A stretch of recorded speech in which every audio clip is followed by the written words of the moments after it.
चतुर्थ स्थान प्राप्त किया बच्चा जूनियर में 6 to 8 का क्लास में, जो 4th पोजीशन, 3 बच्चों ने 4th पोजीशन पाया है, बाजी मारी है।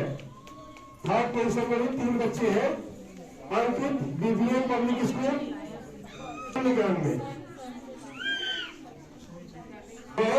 गांधी पब्लिक स्कूल पाया होगा। एनीवेज जी, मंचासीन हमारे साथीगण, डॉक्टर राजेंद्र प्रसाद शिक्षा सेवा समिति के अध्यक्ष, संस्थापक, संयोजक भाई बीएन तिवारी जी और सम्मानित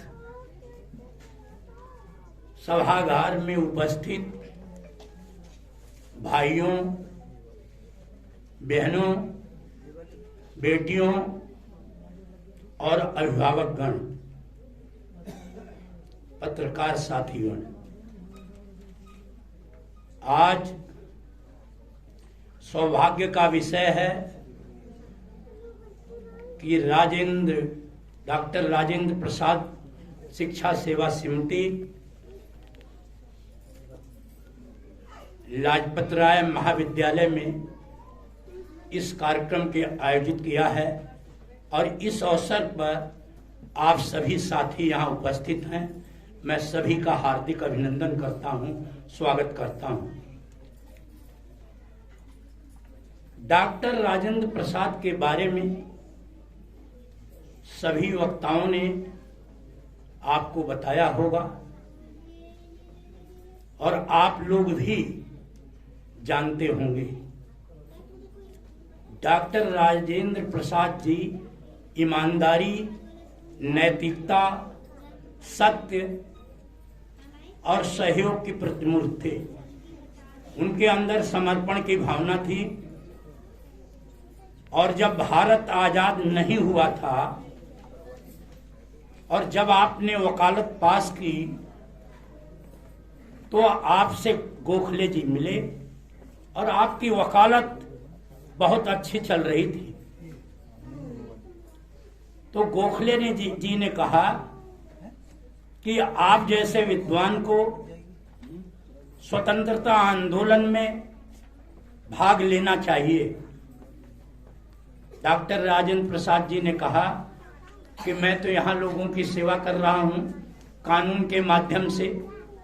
तो गोखले जी ने कहा कि आप वकालत करके बहुत ज्यादा पैसा कमा सकते हैं, ऐशो आराम की जिंदगी बिता सकते हैं, लेकिन जो आपकी प्रतिभा है, आप जो विलक्षण प्रतिभा के धनी हैं, उसका देश को कोई लाभ नहीं मिलेगा और आपको इस स्वतंत्रता आंदोलन में भाग लेकर आप अपनी पूरी प्रतिभा को देश को आजाद कराने में लगाएंगे। उसके बाद आप महात्मा गांधी से मिले।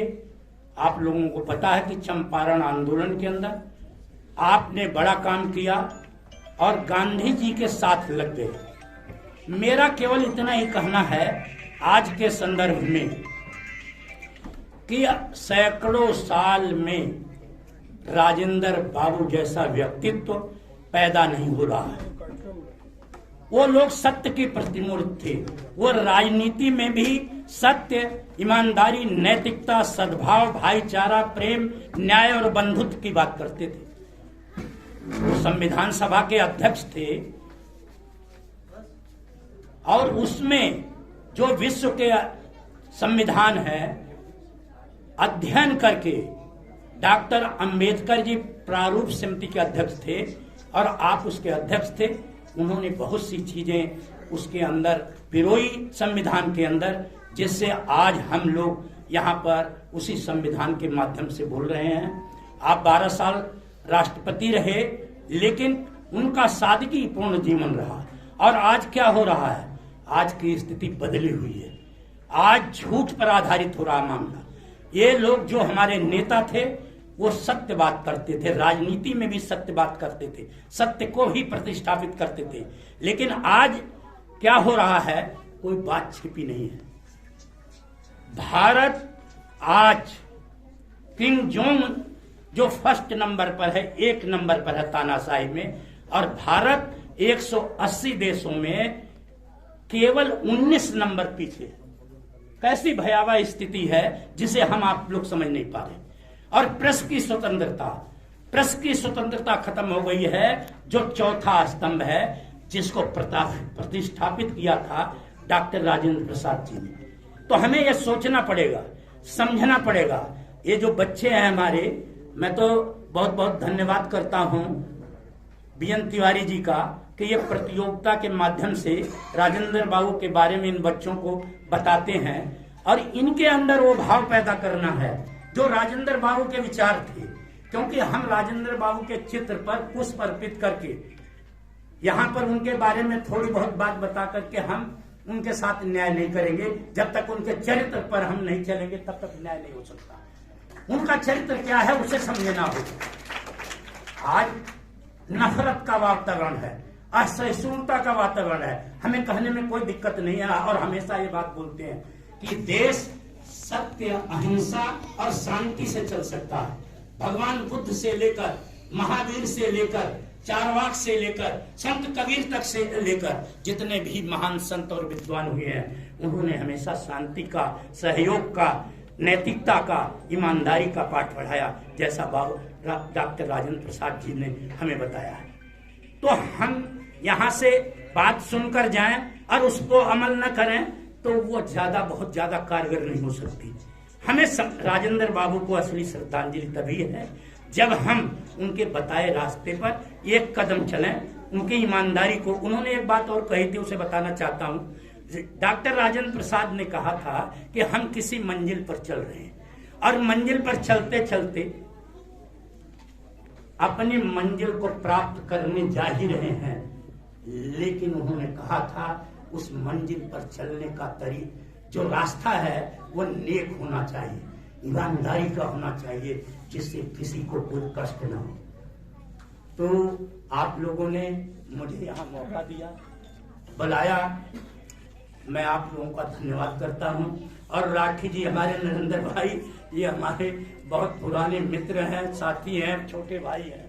ये इन्होंने ही प्रेरित किया। नहीं तो मैं तो सुनने आया था, कौशिक जी, जो संजय कौशिक जी हैं, आप जो है भावी लोकसभा के उम्मीदवार हैं, और हमें तो बड़ी खुशी है कि ऐसे विद्वान लोग, अगर ईमानदार लोग, नैतिक लोग अगर लोकसभा की लड़ाई लड़ेंगे तो हम लोगों को बड़ी खुशी होगी।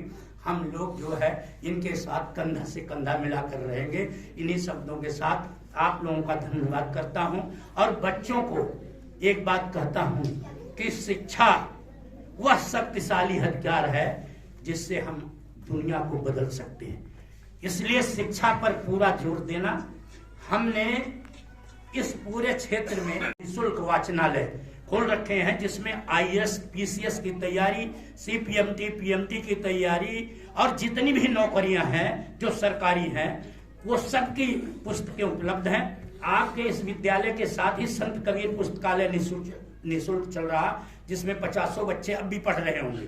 तो आप लोग शिक्षा, और डॉक्टर अंबेडकर ने भी कहा है कि शिक्षा वह शेरनी का दूध है, जो पिएगा वही दहाड़ेगा। तो बच्चों, शिक्षित बनो और अच्छे से अच्छा करो, जिससे देश और समाज का भला हो सके।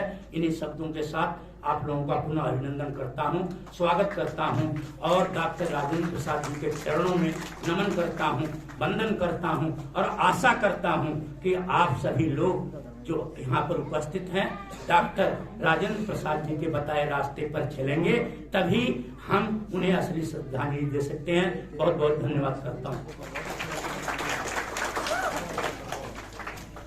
Thank you sir. मैं भी सर को नमन कर रहा हूँ, प्रणाम कर रहा हूँ कि सर आपकी उपस्थिति प्रार्थनीय रही, सराहनीय रही। आपने आकर इस मंच पर चांद लगाया, इसके लिए मैं आपको नमन करता हूँ।